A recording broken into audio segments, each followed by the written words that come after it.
My name is Rick Renner. This is part 3 about how to deal with stress. And today I want you to see that what concerns you also concerns Jesus. This will be very short, but it will be very helpful. And I want us to look at 1 Peter chapter 5 and verse 7.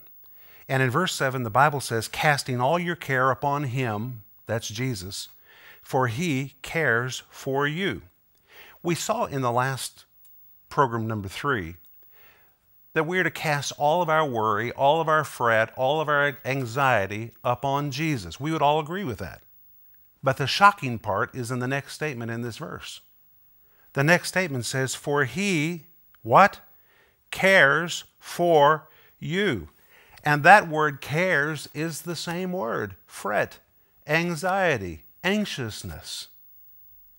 And now we find in a very positive sense, and please listen careful because I don't want to be corrected for saying this. I didn't write this. This is directly from the Bible.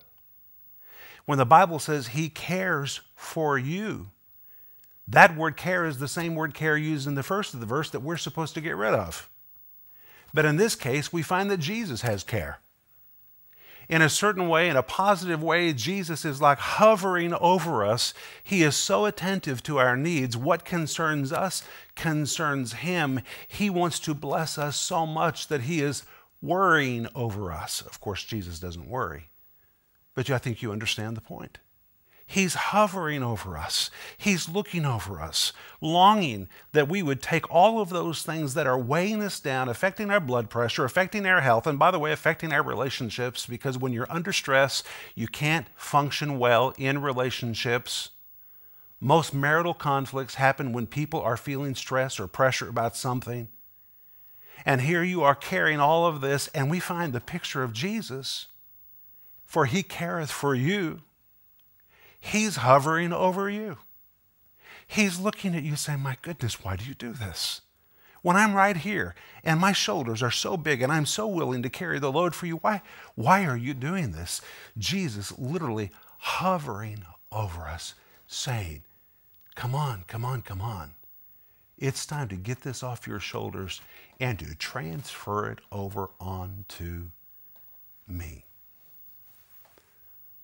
Now, I walked in worry for years and years and years. I really didn't know how to live without it. In fact, I thought to live a worry-free day would be an irresponsible day.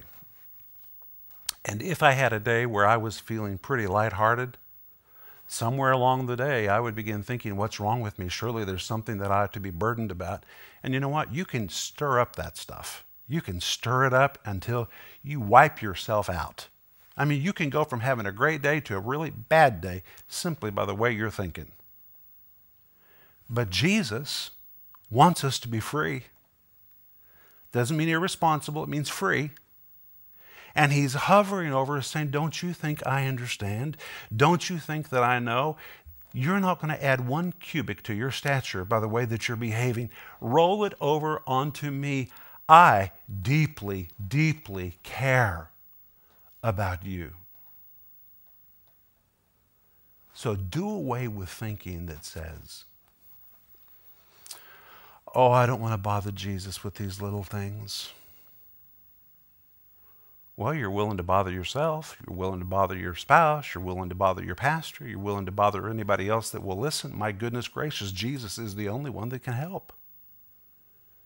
And Jesus, in the most positive way that I know how to state it, is fretting over you to bless you. He's hovering over you. How can I do it? How can I help him? If I could just get them to roll their burden over onto me. My friend, Jesus is concerned about what you're concerned about. And when we come back, we're going to see what happens to you. What happens to you if you don't roll it over on him. I'm going to speak to you from my life and tell you how I learned that lesson. I think it's going to be really good for you. Jesus is concerned about anything that concerns you. I'll see you when we come back.